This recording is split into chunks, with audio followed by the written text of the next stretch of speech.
Okay, assalamu alaikum students. So first request is to turn on your cameras please, so I can take the attendance. All of you please turn on your cameras, so your attendance will be taken here now. Thank you.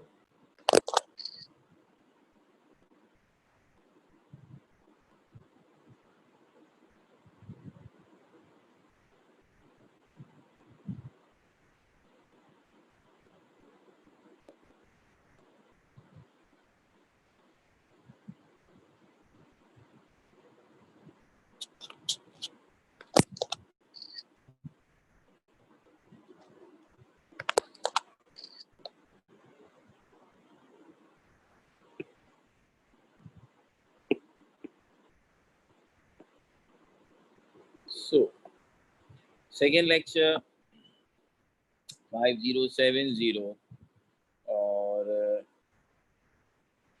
Question जिससे हम आज अपनी बात शुरू करना चाहते हैं, आपसे कल हमने कहा था और उसका मकसद बड़ा सिंपल है।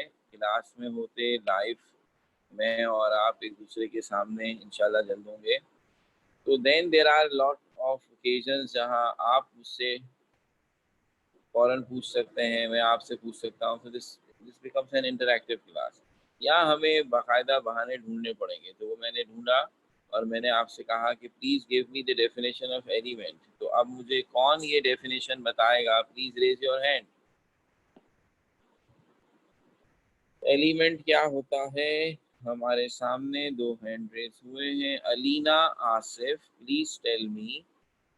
मैंने आपको अनम्यूट कर दिया है, आप अपना माइक खोलिए और मुझे बताइए what is definition. An element is a substance that cannot be broken down into any other substance. Every element is made up of its own kind of atom. An element is a pure substance that is made up of that is made from a single type of atom. Elements are the building blocks for all the rest of the matter in the world. An element is a species of atom having the same number of proton in its atomic number. मैंने अपनी life में इससे ज़्यादा comprehensive और बेहतरीन definition नहीं सुनी है। I am just coming from your bio section where students also try to give the definition and they did। नहीं कि मैं उनकी बुराई कर दूं, या उन्होंने भी दी, मगर वो डेफिनेशन उन्होंने एक एस्पेक्ट सिर्फ बताया। And you just cover everything I must say about the definition. It's an excellent thing. I'm very happy to listen this. Very good beta, very good। आपने सारी बात कर दी जो मुझे करनी थी, और ये एक कहते हैं ना परफेक्ट अंदाज है। तो सबसे पहली बात फॉर ऑल अदर्स जो अब हमारी क्लास में है उनके लिए मैं बता रहा हूँ कि इन्होंने जो कुछ हमें बताया, how it covers every aspect. ये सबसे पहले हमने ये कहा कि ये जो लफ्ज है ना एलिमेंट, शायद मैंने कल भी आपसे कहा था कि आप अगर रिकॉल करें तो अपनी लाइफ में आप कब ये लफ्ज इस्तेमाल कर चुके हैं। तो आपको याद आएगा कि जब हम क्लास 3-4 में होते थे तो हमारी साइंस की किताब या मैथ्स की किताब के नाम से लिखा होता था एलिमेंट्री मैथमेटिक्स, एलिमेंट्री साइंस। तो ये लफ्ज एलिमेंट्री से मुराद थी बेसिक, जिससे चीज शुरू होती है, जब हम कहते हैं। तो इस लिहाज से ये बेसिक या सिंपल है। तो अब हमने इधर लिखा कि it's the simplest form of element which cannot be made more simpler than itself by any chemical or physical method। सो ये मैटर की सबसे सिंपलेस्ट फॉर्म है, जिसे आप उससे सिंपल नहीं बना सकते। अब वर्ड ये भी यूज हो सकता था, जैसे इस बच्ची ने दोनों ही यूज कर दिए थे। Simplest form of element which can not be decompose to any simpler substance. आप लफ्ज डिकम्पोज लिख दें कि हम एक एलिमेंट ऐसा सब्सटेंस है जिसे आप किसी भी तरीके से उसके कंपोनेंट्स में नहीं तोड़ सकते, क्योंकि उसके कंपोनेंट ही नहीं होते हैं। तो जो सिंपलेस्ट का सेंस है ना, वो ये है कि जिसके और छोटे कंपोनेंट नहीं हो सकते हैं। जैसे मिसाल के तौर पर आपके घर में शुगर है, चीनी है ना, सबके घरों में होगी। करिएगा मत, क्योंकि वो आता है ना WWE खास तौर पे कहते हैं don't try this at home. तो ये नॉट एडवाइस कि हम साइंस के एक्सपेरिमेंट इस तरह खुद से घर पे करने लगे। They need a prescribed lab with necessary precautions. लेकिन जस्ट आपको बता रहा हूँ, अगर और आजकल का तो दौर इतना अच्छा है, कुछ करने की जरूरत भी क्या है। जो मैं बता रहा हूँ, अगर आप वो यूट्यूब पे सर्च करेंगे तो लाइफ एक्सपेरिमेंट खुद भी देख लेंगे, किसी का दिल चाह रहा। वो क्या है, शुगर लीजिए और उसे हीट कीजिए। भाई आप खुद से एक इन्वेस्टिगेशन करना चाहते हैं कि जो सर ने कहा है, तो ये sugar is the simplest substance और नॉट। मैं शुगर को एलिमेंट, तो क्या तरीका होगा जज करने का कि मैं शुगर के साथ कोई केमिकल या फिजिकल प्रोसेस करूं। अगर ये अपने कंपोनेंट्स में ब्रेक हो गया तो फिर तो ये एलिमेंट नहीं है, और अगर ये अपने कंपोनेंट्स में ब्रेक नहीं हुआ तो मैं कहूंगा कि चांस है कि ये एलिमेंट होगा। तो एक सिंपल एक्सपेरिमेंट ये है कि just takes little amount of sugar and heat it. तो चूंकि मुझे भरोसा नहीं होता है, बच्चे माशाल्लाह हर चीज़ में खासतौर पे हीटिंग फिटिंग में एहतियात नहीं करते, इसलिए नॉट एडवाइज कि आप खुद करें। आप यूट्यूब पे वीडियो देख लें, या कभी इंशाल्लाह मौका लगा और हम कॉलेज अपने स्कूल आए और तो उसकी भी लैब है, वहाँ छोटा सा काम तो किया जा सकता है। अगर आप उसे हीट करेंगे तो व्हाट गोना यू ऑब्जर्व, आप देखेंगे चीनी ट्रांसपेरेंट और वाइट कलर की होती है ना। जैसे ही आप हीट करेंगे, जिस चीज में भी करेंगे, आपने कोई टेस्ट ट्यूब ले ली है या आपने कोई छोटा सा बर्तन लिया है, फर्स्ट शुगर काली हो जाएगी, और जो साइड्स होंगी हमारे कंटेनर वेसल की जिसमें आप उसे गर्म कर रहे हैं, वहाँ वाटर ड्रॉपलेट्स आ जाएंगे। एक बेवकूफ बच्चा भी बता देगा कि सर चीनी से पानी अलग हुआ है, और ये काला काला क्या है, काला काला कार्बन है। इट मीन्स शुगर के कम से कम दो कंपोनेंट्स होते हैं सर, कार्बन और वाटर। इसीलिए शुगर को कहते हैं कार्बोहाइड्रेट। कार्बो कार्बन से निकला है और हाइड्रेट वाटर से निकला है। इससे कंफर्म हो गया कि कम से कम शुगर एलिमेंट नहीं है।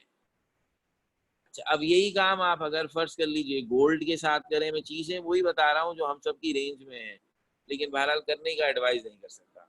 अगर मेरे पास कोई बच्चा ऐसा हो जिनकी फैमिली फर्ज कर ले ज्वेलर से ताल्लुक रखती हो, तो वो तो इसका एक्सपीरियंस बहुत सीधा कर सकते हैं कि अगर आपके पास गोल्ड है तो हीट करना तो खैर करते ही रह जाएंगे आप, वो और बहुत हाई टेम्परेचर पर जाके गोल्ड मेल्ट होगा, डिकम्पोज नहीं होगा, सॉलिड से लिक्विड बन जाएगा, रहेगा गोल्ड ही।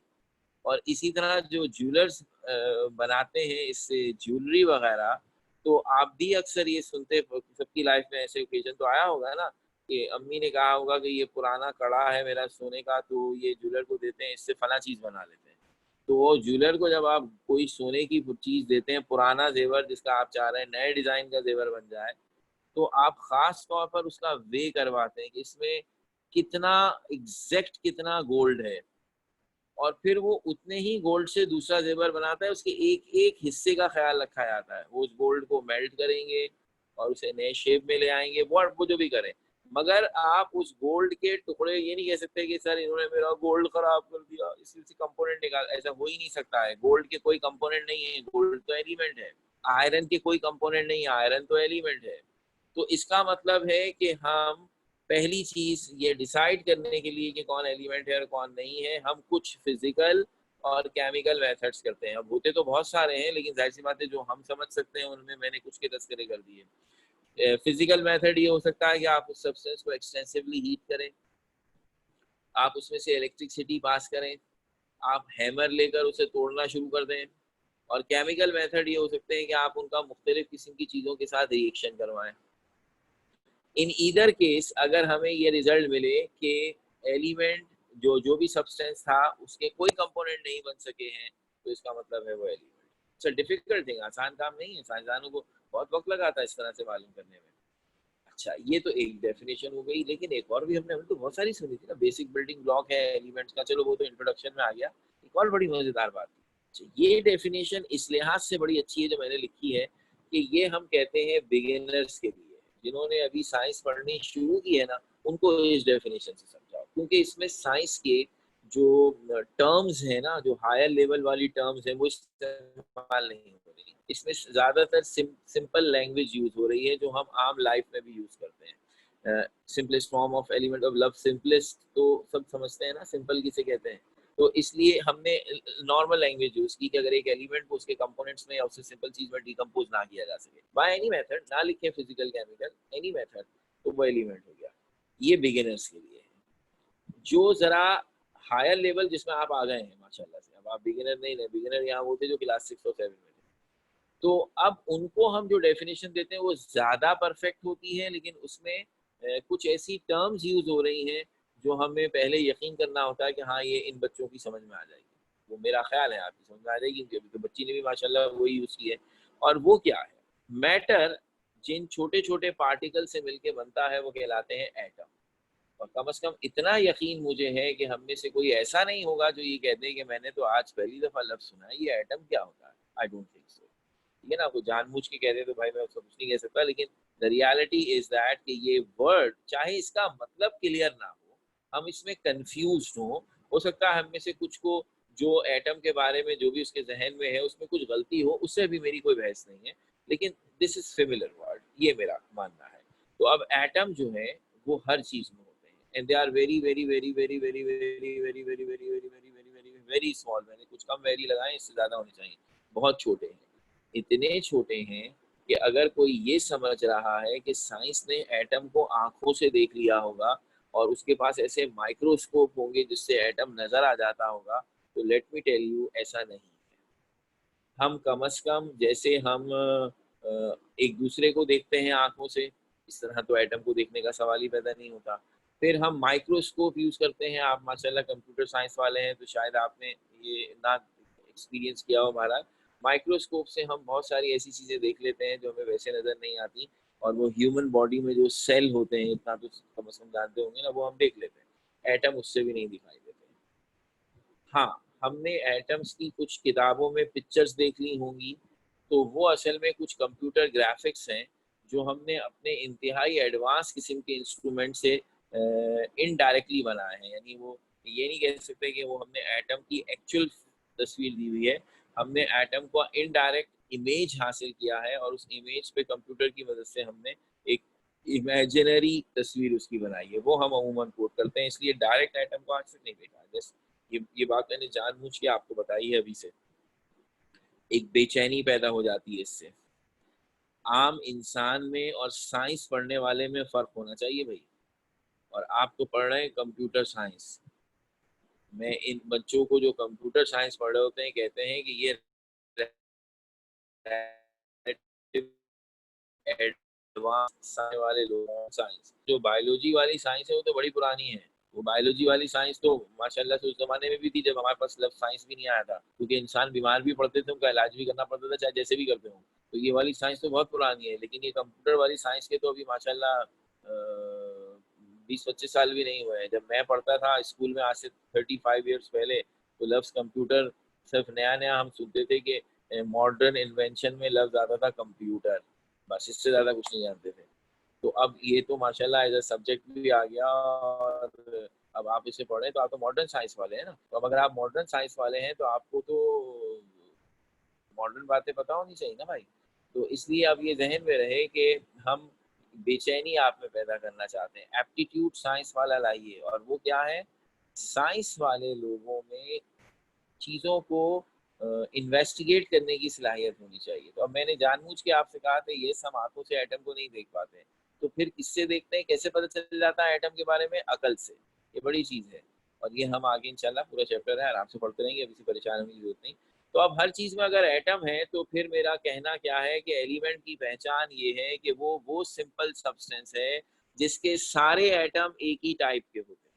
यही कहा ना, which is made up of same type of atom. Same type से क्या मुराद है, तो अब मैं फिर लफ्ज इस्तेमाल करूंगा, हम में से हर एक एटम से भी वाकिफ है और उसने ये भी सुन रखा है कि हर एलिमेंट के एटम, हर एटम के अंदर 3 पार्टिकल्स होते हैं। एक का नाम है इलेक्ट्रॉन, एक का नाम है प्रोटॉन और एक का नाम है न्यूट्रॉन। फिर मेरी वही बात आएगी आपके लिए, हो सकता है कि इन सब की पूरी बात, इन सब की ट्रू कैरेक्टरिस्टिक्स हम में से हर एक को पूरी पूरी याद ना हो, लेकिन कोई ऐसा नहीं है जो ये कह दे कि मुझे तो इलेक्ट्रॉन, प्रोटॉन और न्यूट्रॉन के नाम भी मैंने आज ही सुने हैं, ऐसा नहीं है ना। तो यही मैंने इसीलिए आपसे कहा कि जो सेकंड डेफिनेशन है इसमें साइंस की कुछ टर्म्स इस्तेमाल हो रही हैं जो अब आप जिस लेवल पर हैं आपने सुन जरूर रखी है, कम से कम आप ये नहीं कहेंगे कि हमने पहली दफा सुनी है। हाँ, उनकी जो भी डिटेल है आगे सारी हमें बहुत तफसील से पढ़नी है, तो अभी बिगिनिंग है ना। तो अब एलिमेंट की डेफिनेशन में कहा गया दूसरी डेफिनेशन में कि the substance which is made up of same type of atom, और सेम टाइप से मुराद क्या है, एटम में तीन तरह के पार्टिकल्स होते हैं, इलेक्ट्रॉन, प्रोटॉन, न्यूट्रॉन। उसमें जो एटम की टाइप डिसाइड करता है वो प्रोटॉन है। तो इसका मतलब है एलिमेंट में जितने भी एटम होते हैं उन सब में प्रोटॉन्स की तादाद सेम होती है। ये है एलिमेंट की सबसे बड़ी निशानी। अब आपको कोई फिजिकल केमिकल मेथड अप्लाई नहीं करना पड़ेगा, कोई एटम को, कोई एलिमेंट को ढूंढने के लिए उसे हीट नहीं करना पड़ेगा या तोड़ना नहीं पड़ेगा, बल्कि सिंपल क्या है, आप कोई ऐसी टेक्निक यूज करेंगे जिससे आपको ये पता चल जाए कि इस सब्सटेंस के अंदर जो एटम है उनके प्रोटॉन्स एक जैसे हैं या डिफरेंट हैं। तो फर्ज कीजिए हम आपके सामने कोई सब्सटेंस लाएं और आपसे कहें जरा साइंस लगाइए इस पर अपनी और बताइए ये एलिमेंट है या कंपाउंड है या कोई और चीज है। तो हमने क्या फैसला करना है, सिर्फ ये मालूम करना है कि उसमें एटम तो होने ही होने हैं, एटम के बगैर तो कोई चीज बन ही नहीं सकती। सिर्फ ये मालूम करना है कि उसके सारे एटम एक जैसे हैं, सारे अगर है तो वो एलिमेंट है, अगर नहीं है तो फिर वो कोई और चीज है। इस तरह सेकंड परफेक्ट डेफिनेशन बनती है substance made up of atoms of same type, और सेम टाइप से मुराद है सेम प्रोटॉन नंबर। एक एटम में कितने प्रोटॉन्स होते हैं ये उसका प्रोटॉन नंबर या एटॉमिक नंबर कहलाता है, हम ये लफ्ज यूज कर सकते थे। इसीलिए बहुत सारी डेफिनेशंस बन गई थी ना जो उन्होंने हमें इतनी अच्छी अच्छी सुना दी। तो ये है अब हमारी कहानी पूरी सबके लिए कि एक एलिमेंट वो सब्सटेंस है जिसे आप किसी भी तरीके से मजीद सिंपल कंपोनेंट में डिकम्पोज नहीं कर सकते, और एक एलिमेंट वो सब्सटेंस है जिसके अंदर सारे एटम्स के अंदर प्रोटॉन्स की तादाद सेम है या सारे एटम्स एक जैसी टाइप है। इससे हमें ये पता लगा कि चाहे मैं फर्स्ट डेफिनेशन की बात करूं चाहे मैं सेकंड डेफिनेशन की बात करूं, it is not easy to decide whether the given substance is the element or not। कम से कम अगर हम में से कोई ये समझ रहा था कि हम जिस कमरे में बैठे हुए हैं और उसके आसपास हमें जितनी भी चीजें नजर आ रही हैं हम आज उसे देखेंगे तो हमें पता चल जाएगा कौन एलिमेंट है कौन कंपाउंड, तो माजरत के साथ आप तो क्या मुझे भी नहीं पता चलेगा। तो ये बात कि कौन एलिमेंट है कौन सिंपलेस्ट फॉर्म है कौन नहीं है, ये विदाउट प्रायर नॉलेज और सर्टेन एक्सपेरिमेंट के नहीं पता चल सकती। प्रायर नॉलेज ये है कि मुझे पहले से पता है कि मैंने जो गोल्ड की रिंग पहनी हुई है गोल्ड एलिमेंट है, तो किस्सा ही खत्म, इन्वेस्टिगेशन करने की जरूरत ही नहीं है। ठीक है ना, मुझे पहले से ही पता है जो मैं सांस लेकर ऑक्सीजन गैस इन कर रहा हूँ एलिमेंट है, इसलिए मुझे फर्दर इन्वेस्टिगेशन की जरूरत ही नहीं है। लेकिन अगर मैं इन्वेस्टिगेशन करना चाहता हूँ और इसे प्रूव करना चाहता हूँ, मैं कहता हूँ लोगों की बातों पे यकीन नहीं करूंगा, खुद चेक करके देखूंगा, तो याद रहे चाहे फर्स्ट डेफिनेशन यूज करूँ या चाहे सेकंड डेफिनेशन यूज करूँ, I need certain equipments, I need certain instruments, I need certain experiments to decide whether the given substance is element or not। ऐसे नहीं पता चल जाएगा, ठीक है ना। तो अब ये काम हमारे लिए साइंसदानों ने कर दिया, तो हमें टेंशन लेने की जरूरत नहीं है। भाई दो तरह के लोग होते हैं, एक वो होते हैं जो कहते हैं मैं खुद करके देखूंगा, और एक वो होते हैं जो स्मार्ट पीपल है वो कहते हैं हर चीज करके अपना टाइम जाया करने की क्या जरूरत है, जो लोगों ने कर दी है उसी को आगे तक लेके चलो ताकि नई बात मालूम करें। तो अब बजाय इसके कि हम ये जिद लेके बैठे हैं कि हर चीज खुद करके देखेंगे और अपना टाइम जाया करें, तो we should try to believe some, कि जो आसान आसान छोटी छोटी बातें हैं उस पर यकीन करें। हाँ, कभी मौका मिले तो उनमें से कोई चेक भी कर लें, उससे जरा कॉन्फिडेंस बहाल होता है। तो अब हमारे लिए साइंसदानों ने ये सारा काम करके रखा है और हमें बता दिया कि इस पूरे वर्ल्ड में पता नहीं कितनी मिलियंस टाइप की चीजें हैं, वो सारी की सारी जिन बेसिक एलिमेंट्स की मदद से बनी हुई हैं वो कितने हैं, 92। तो अब हमारी बात ये बनी कि देयर आर 92 नेचुरल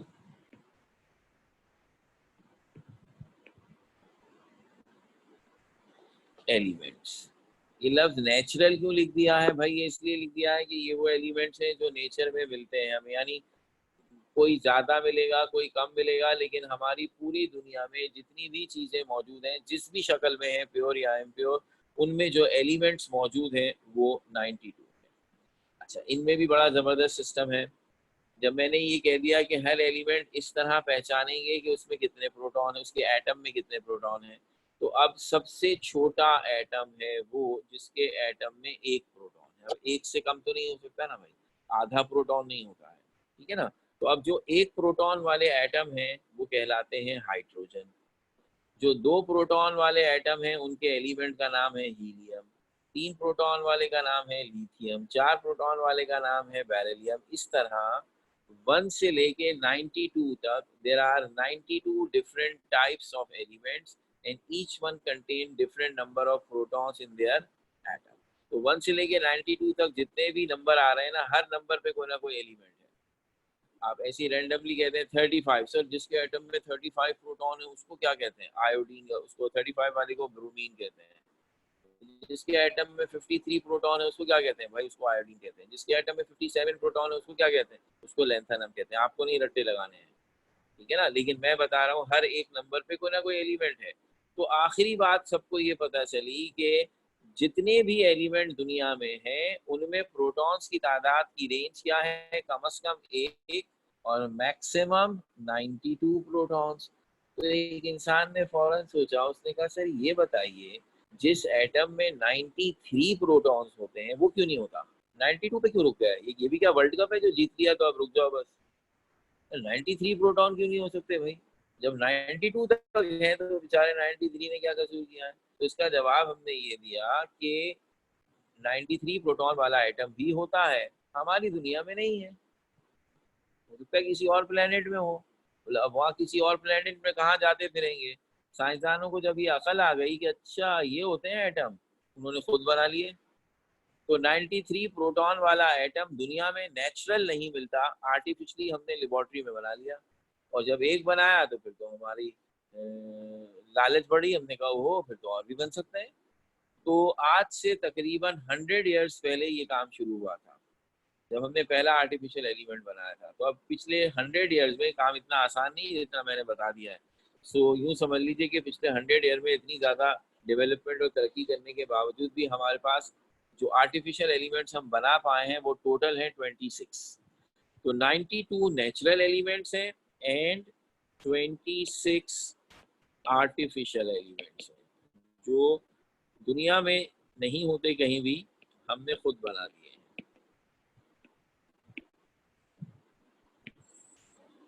टोटल हो गए 118। ये मैंने आपको बिल्कुल अपडेट इंफॉर्मेशन दी है, यानी आज की तारीख के हिसाब से। हो सकता है जो बुक आपके पास है वो 2-3 साल पहले पब्लिश हुई हुई है, तो जब आप उस बुक में देखें तो सारे एलिमेंट्स, ये नेचुरल और आर्टिफिशियल सब, इनको हमने एक चार्ट की सूरत में बुक के अंदर लिखा हुआ होता है जिसको पीरियोडिक चार्ट या पीरियोडिक टेबल कहते हैं। तो उस पीरियोडिक टेबल में अगर आप देखेंगे तो ये 118 से 2-3 कम होंगे, 116 हो गए किसी बुक में, किसी, क्योंकि ये जो 118 हुए हैं ये आखिरी 2-3 एलिमेंट ये अभी पिछले साल ही हमने डिस्कवर किए हैं। तो कुछ किताबों में अपडेट हुई हुई होती है, कुछ में नहीं होते, तो उससे टेंशन लेने की जरूरत नहीं है। क्यों भाई? इसलिए नहीं है कि ये जो आर्टिफिशियल एलिमेंट्स हैं हमने इनका बता दिया, आपको तादाद भी एग्जैक्ट वाली बता दी, हम इनके बारे में पढ़ते नहीं हैं। तो अब ये क्यों नहीं पढ़ते हैं? इसलिए नहीं पढ़ते हैं कि ये एलिमेंट कैसे बने हैं और इनकी केमिस्ट्री या साइंस क्या है, ये रिलेटिवली थोड़ी सी कॉम्प्लिकेटेड है। तो हम ये कहते हैं कि इन एलिमेंट्री क्लासेस में या इन ऑर्डिनरी क्लासेस में जो अभी ज़रा लोअर लेवल की हैं, हम पहले सिंपल वालों को अच्छी तरह पढ़ लें। तो जब हम तमाम नेचुरल एलिमेंट्स की केमिस्ट्री में माहिर हो जाएंगे तब हम इन आर्टिफिशियल एलिमेंट्स का भी तस्करा हायर ग्रेड्स में करते हैं। तो तरीका यही है ना पढ़ाने का कि एकदम से हर बात नहीं थ्रो कर दें, ऑर्डर बड़ा इंपॉर्टेंट है। सिंपल बातें पहले बताते हैं, फिर थोड़ी मुश्किल, फिर थोड़ी, ऐसे ग्रेजुअली चीज़ों को हार्ड करते जाएं तो हर एक की समझ में आता है। तो ये याद रखिएगा, हम अपने पूरे सिलेबस में हमें आर्टिफिशियल एलिमेंट्स की बस यही बात बतानी थी जो मैंने बता दी कि ये एलिमेंट हमने खुद बनाया और ये 26 है, दैट्स इट। तो इससे अलावा हमें इससे कोई लेना देना नहीं। हमारा सारा फोकस होगा 92 एलिमेंट्स पर यही हमारा टॉपिक है और यही हम तफसील के साथ अब पढ़ेंगे। सो ये हो गई डेफिनेशन की भी बात और सारी बातें। अब आगे बढ़ते हैं।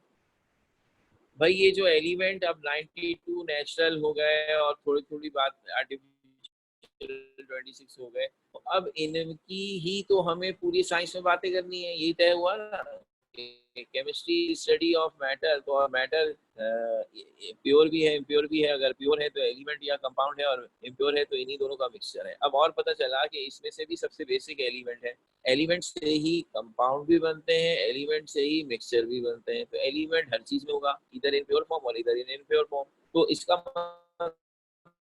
मतलब है असल में 92 एलिमेंट्स है, उनकी सारी बातें पढ़ेंगे। तो इनको तो हम बार बार यूज करेंगे। केमिस्ट्री की किताब का कोई भी सफा खोल कर देख लें, उसमें 5-7 एलिमेंट्स के बारे में जरूर बात हो रही होगी। तो अब ये सारे एलिमेंट्स के नाम तो हमें आते ही नहीं है। हाँ, ये तो अब ख्याल आया, हम में से किसी को भी नहीं आते। आप तो क्या, मुझे भी नहीं आते। हमने एलिमेंट्स के नामों के रट्टे थोड़ी लगाए हुए हैं, इसलिए की जरूरत ही नहीं है। तो सर जब नाम नहीं आते तो पढ़ेंगे कैसे? बस यही तो हम ट्रिक बता रहे हैं। पहली बात तो ये कि नाम के रट्टे लगाने की जरूरत नहीं। नाम आना और चीज है, देख के पढ़ लूंगा, लेकिन रट्टे नहीं लगाने, ना आपको ना मुझे ना किसी को भी। इनफैक्ट ये ना समझिए सीआई, बल्कि जो कराची बोर्ड में भी बच्चे पढ़ते हैं उनको भी हम ये नहीं कहते कि आओ जरा एलिमेंट्स के नाम तो याद करके सुना। No, not required, not at all. और आपको तो बहरहाल उनसे भी ज्यादा वो तो फिर थोड़े बहुत एलिमेंट्स को याद करते हैं। आपके पास एक एडवांटेज ये है कि ये सारे एलिमेंट्स जो हैं इनको हमने एक, जैसे मैंने अभी अभी कहा, एक टेबल में या एक चार्ट में अरेंज किया है, जिसको हम कहते हैं पीरियोडिक टेबल। और उस पीरियोडिक टेबल, वो पीरियोडिक टेबल केमिस्ट्री की हर बुक में होता है। और पेपर 1 एंड पेपर 2 में हम आपको क्वेश्चन पेपर के साथ वो पीरियोडिक टेबल देते हैं एग्जाम में। इसका मतलब है आपके पास क्वेश्चन पेपर सॉल्व करते वक्त वो पीरियोडिक टेबल मौजूद होगा, जिसमें सारे एलिमेंट्स अपने सिंबल्स के साथ मौजूद होंगे, ताकि अगर हमें कहीं किसी का रेफरेंस चाहिए हो तो हम देख सकते हैं। तो इससे क्या पता चला कि आपको रट्टे मारने की जरूरत ही नहीं है। हाँ, अब उस पीरियोडिक टेबल की सबसे ज्यादा अहम बात यह है कि उसमें एलिमेंट्स को हमने शॉर्ट फॉर्म में रिप्रेजेंट किया हुआ है। शॉर्ट फॉर्म मतलब एलिमेंट्स के पूरे नाम भी हैं, लेकिन हम ज्यादातर एलिमेंट्स को उनके नामों की शॉर्ट फॉर्म से लिखते हैं, जिन्हें सिंबल कहा जाता है। ये सिंबल एक लेटर पर भी मुश्तमिल हो सकता है, and it may consist of more than one letter, even two letter। तो जितने 92 एलिमेंट्स शॉर्ट फॉर्म्स या सिंबल सिंगल लेटर हैं और कुछ के डबल लेटर हैं। हमारा सिर्फ मानना ये है कि हमें कॉमन एलिमेंट्स के सिंबल और उनके सिंबल्स लिखने की लॉजिक जरूर पता। तो अगर हम एक भी एलिमेंट का सिंबल नहीं जानते होंगे तो फिर हमें क्या प्रॉब्लम आएगी? हम अपने हर क्वेश्चन में जो भी एलिमेंट या सिंबल आ रहा होगा उसे समझने के लिए पीरियोडिक टेबल देख रहे होंगे। That will waste our time, है ना। तो अगर हमें कॉमन एलिमेंट्स, और वो खुद ही याद हो जाएंगे, आपको याद करने नहीं पड़ेंगे, जब हम रोजाना उनका तस्करा करेंगे, और ऑलरेडी मेरे ख्याल में कुछ के तो हमें याद भी होंगे से ना। तो एलिमेंट प्रियोरिटेबल नहीं करना पड़ेगा। अगर कोई ऐसा एलिमेंट आ गया जिसमें हम कंफ्यूज हैं तो उसका सिंबल या नाम देखने के लिए आप प्रियोरिटेबल इस्तेमाल कर लेंगे, वो तो आपको गिवन ही होगा। तो अब मैं थोड़ी सी बातें आपसे करना चाहता हूँ regarding the symbols of element. अब सिंबल होता क्या, अभी मैंने किया, it short form of elements English और लैटिन नेम। सिंबल जो है एलिमेंट का, एलिमेंट के नाम की शॉर्ट फॉर्म है। अच्छा, नामों में हमने खास तौर पर यहाँ कोट कर दी ये बात कि it is either it's English और लैटिन नेम। याद रहे कि साइंस को में खास तौर पर जब ये एलिमेंट्स की अगर मैं बात करूँ तो इसमें हमने मुख्तलिफ एरिया के या मुख्तलिफ कंट्रीज के लोगों के कंट्रीब्यूशन है। इसलिए साइंस की जो टर्म्स हम आज इस्तेमाल करते हैं वो मुख्तलिफ लैंग्वेजेस से अडॉप्ट हुई हैं। 3 मेजर लैंग्वेजेस हैं जो साइंस की लैंग्वेजेस आती हैं, उसमें इंग्लिश है, लैटिन है और अरबिक है। तो ये जो लफ्ज केमिस्ट्री है ये निकला ही अरबिक से है। इस अरबिक में ये कीमिया कहलाता था, कीमिया से केमिस्ट्री बन गया। सो ये तीनों लैंग्वेजेस यूज हो रही हैं। तो यहाँ नामों में, स्पेशली एलिमेंट्स के नामों में इंग्लिश और लैटिन नेम्स हैं जिनसे हमने उनके सिंबल्स बनाए, और यही सबसे इम्पोर्टेंट बात है। तो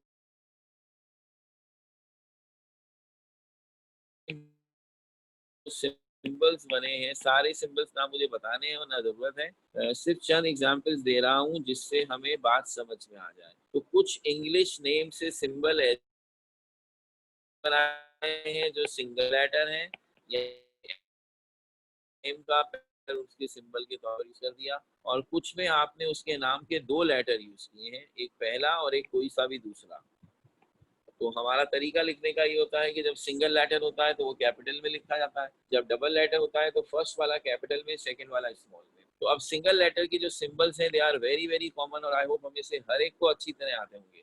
इसमें शामिल है हाइड्रोजन, कैपिटल एच से जाहिर करते हैं क्योंकि ये एच से शुरू हो रहा है। इसमें शामिल है carbon, C oxygen, O nitrogen, और ये सब कैपिटल से बनेंगे। एन फॉस्फोरस, पी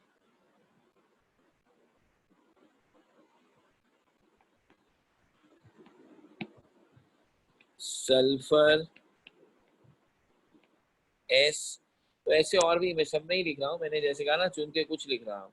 तो सिंगल लेटर वाले इसके अलावा भी हैं uranium capital U, iodine capital I, boron capital B, vanadium capital V. तो अब आपको भी इतनी समझ और अकल है कि भाई इंग्लिश में लेटर सिर्फ 26 हैं।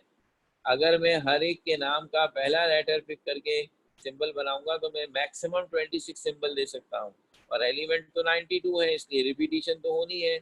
इसलिए जैसे ही हमें ये ख्याल आया, हमने कहा ओके कुछ एलिमेंट्स में आप 2 लेटर यूज करें, वरना तो हमारे पूरे नहीं पड़ेंगे। तो अब ये जो हाइड्रोजन को हमने दे दिया H, तो जब एलिमेंट आया हीलियम, तो हमने कहा आप क्या करें, ये भी H बन रहा है। तो तय ये हुआ कि हीलियम के लिए हम फिर 2 लेटर्स यूज करें, एक फर्स्ट लेटर वो कैपिटल में हो H, और एक सेकंड लेटर E जो स्मॉल में हो। अच्छा, अब ये जो सेकंड लेटर लेना है, इसकी स्ट्रेटजी भी हमारी क्या है कि कोई सा भी ले सकते हैं आप, जरूरी नहीं है कि वो नेम का भी सेकंड लेटर हो, थर्ड फोर्थ भी ले सकते हैं, लेकिन वो लिखेंगे स्मॉल में। तो हीलियम में इत्तेफाक से हमने फर्स्ट 2 लेटर्स ले लिए हैं। इसी तरह एक और एलिमेंट है कार्बन, सी से है तो कैल्शियम का भी सी बनता है, उसमें भी आपने पहले 2 ले लिए। इसी तरह ऑक्सीजन ओ है, तो ओ से और भी एलिमेंट्स बनते हैं, अनकॉमन से हैं। ओ से बनता है ऑस्मियम, एक एलिमेंट है जो कि ओ एस है। तो इसी तरह नाइट्रोजन एन है, तो नाइट्रोजन से नियॉन भी एक एलिमेंट बनता है। अभी आप देखें तो इन सब में मैंने क्या कोशिश की है, फर्स्ट 2 लेटर्स यूज किए हैं, लेकिन इट्स नॉट नेसेसरी। एक एलिमेंट है जिसका नाम है कॉमन बड़ा मशहूर मैग्नीशियम। अब मैग्नीशियम का सिंबल है कैपिटल एम और जी, तो अब G is not a second letter, it's a third letter. तो मैग्नीशियम का सिंबल एम जी है। इसी तरह एक एलिमेंट है कैडमियम, उसका सिंबल है सी डी। तो हमारे सामने इसी तरह की कुछ एग्जाम्पल हैं, और ये सबसे ज्यादा एग्जाम्पल इसी स्टाइल की हैं। 50 से ज्यादा एलिमेंट्स ऐसे होंगे जिनके सिंबल इंग्लिश नेम से लिए गए हैं, और उनमें 2 लेटर सिंबल है।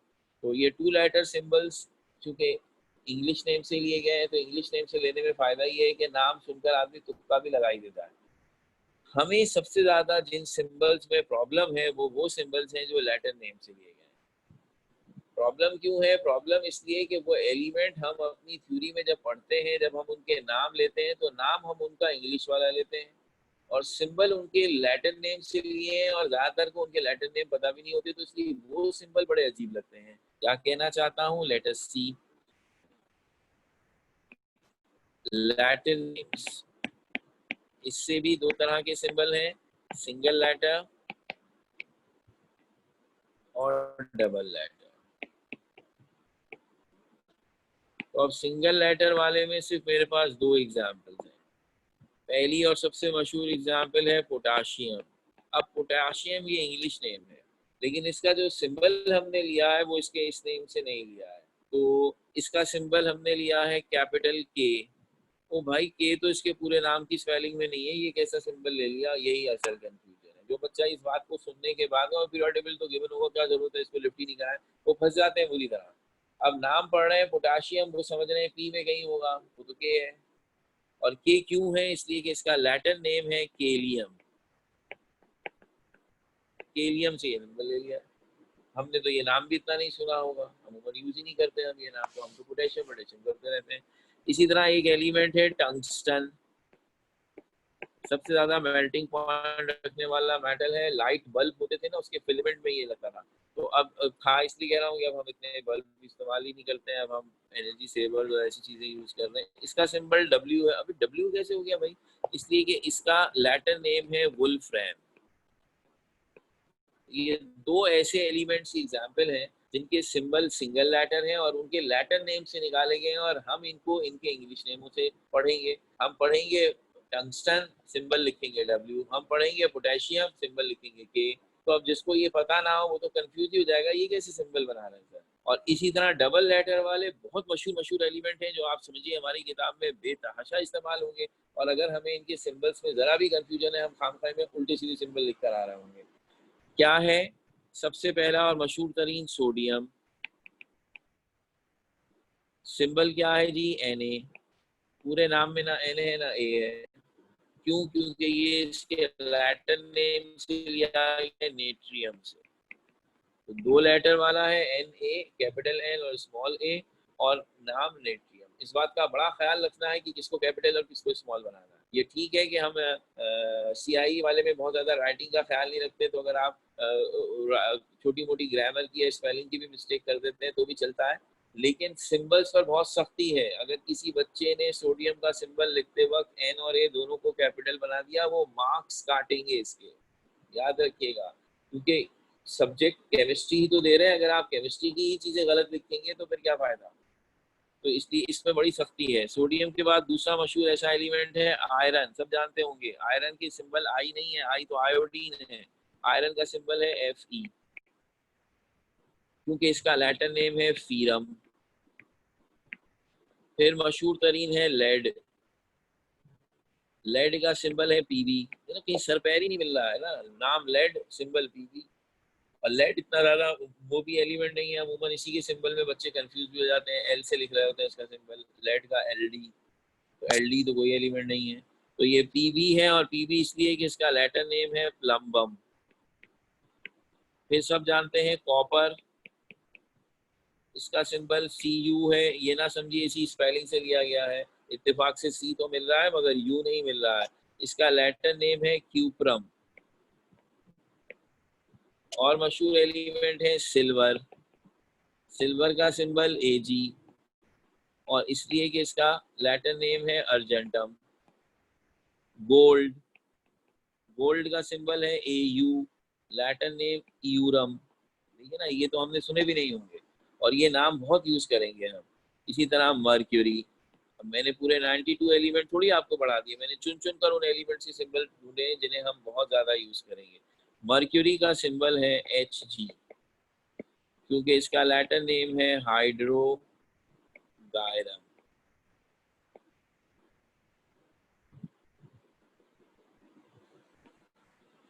तो ये आपके सामने हमने कुछ सिंबल्स लिख के आपसे रिक्वेस्ट की है फॉर नेक्स्ट क्लास, एक छोटा सा होमवर्क पे, और वो ये है कि आप जरा इन सिंबल्स को एक दफा खुद भी देखिएगा। पीरियोडिक टेबल आपकी किताब में मौजूद होगा, और try to find some interesting aspect from the symbols. इन सिंबल्स की बहुत अच्छी अच्छी जबरदस्त बातें हैं जो मैं थोड़ी थोड़ी आपको सुनाऊंगा, जस्ट टू क्रिएट इंटरेस्ट। जरूरी नहीं है कि हर चीज जो है वो याद करने और पढ़ने के पॉइंट ऑफ व्यू से बताई जाए। कहीं कहीं कहीं हमें साइंस में इंटरेस्ट भी पैदा हो, तो हमें पता चलेगा कि नामों के ओरिजिन्स बहुत प्यारे हैं। जरा गौर कीजिएगा कि आप कोई इंटरेस्टिंग बात ढूंढ पाए, वरना फिर मैं आपको बताऊँ। कोई क्वेश्चन करना चाहते हैं तो कर सकते हैं।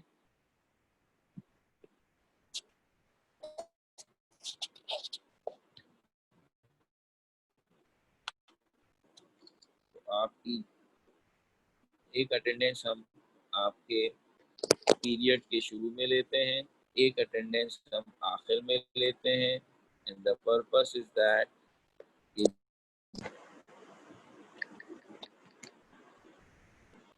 शुरू में मौजूद नहीं थे वो लेट कहलाएंगे। सीधी सी बात है। पहला, तो this is all about today's lecture. इंशाल्लाह फिर आपसे मुलाकात होती है। Thank you very much.